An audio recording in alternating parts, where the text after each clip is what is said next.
1 to 2 inches around LA up towards San Francisco. Big snows, though, coming for parts of the Sierras. Well, the rain that was much needed in parched Southern California did lead us to say there's too much of a good thing. And you remember scenes like this after that massive, we called it the mudslide because when you talk about the land and the mud giving way, but as Dave Malkoff tells us here in studio, it was really so much more than a mudslide because of what that mud, that sludge was carrying. Yeah, everything from huge boulders that were 15 feet high to dumpsters and to cars.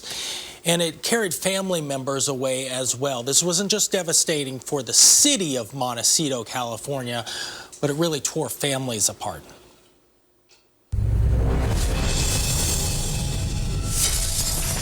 Everyone stay calm. This is literally as high as the kitchen counters. It took only moments for the mud and rocks to lay waste to parts of Montecito, California, 80 miles outside of Los Angeles. This disaster actually started with a monster-sized fire. We're in Ventura County, California, where 65,000 acres have already burned on the Thomas Fire.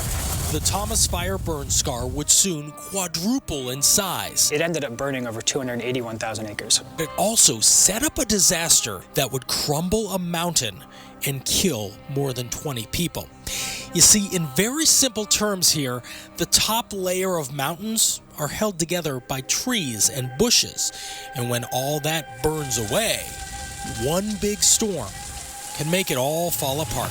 There was nothing holding these rocks in anymore. This is what Montecito, California looked like before the boulders rained down. People come here and will often say, okay, we're going to help you find your piece of paradise. That's Rebecca Riskin talking right there. She's been called the First Lady of Luxury Real Estate. I'm just telling you what it's like living here. It's great hearing her voice, because I almost forgot what she sounded like. Julia Riskin lost her mother when a boulder rolled through her house. My mom was in bed and she heard a loud explosion. Julia's brother Robert was at home with his family. Julia, however, saw it happen. Every Sunday night was a movie night, so I was staying the night at my mom's house. My sister has special needs and my sister relied on her for everything. I also have Asperger's syndrome, which is high-functioning autism, so movies are a savior for me. What started as a movie night turned into a drama on a scale nobody imagined. I'm trying not to get too emotional because my mom wouldn't want me getting emotional. She'd want me to be happy because she was a happy person. She was one of the warmest people, the warmest person I've ever known. She loved hiking.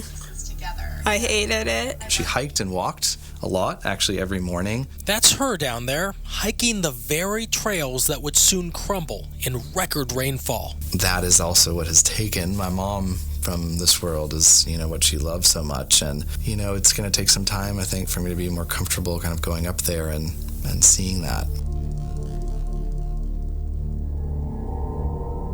Sunday night at 9 p.m. It still kind of takes my breath away when I think of what happened to the Riskin family and Rebecca Riskin up there, and just the difference between being in one room or another room is life and death here. Yeah, absolutely. I mean, it really was where you were. We hear about that girl who was basically buried in her home. They were in able this to get pile her that out. You're seeing back here. Yeah, and the rest of her family did not survive.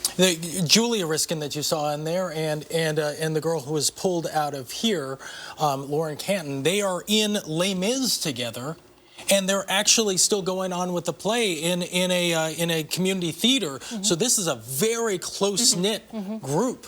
So they all know each other, and when she came out of there, it was just incredible for everyone to see. Yeah, I mean, these stories are just unbelievably tragic, and to think what started with one devastating wildfire that actually set them up for this with the heavy rains that came in. I mean, it's just horrible to see how these events just played right into the this devastation that we saw in California. It could still happen again. And what happens in the future? Can you get some kind of technology going here where you can actually build an early warning system? We're going to get into all that Sunday at 9. All right. You need to check this out. Dave, you're an amazing storyteller. I have no doubt that this is going to be an incredible piece. Again, The Night It Rained Boulders, airing this Sunday at 9 o'clock. Check it out. Dave, thanks for joining us. And for all of us here at Weather Underground, have a great night.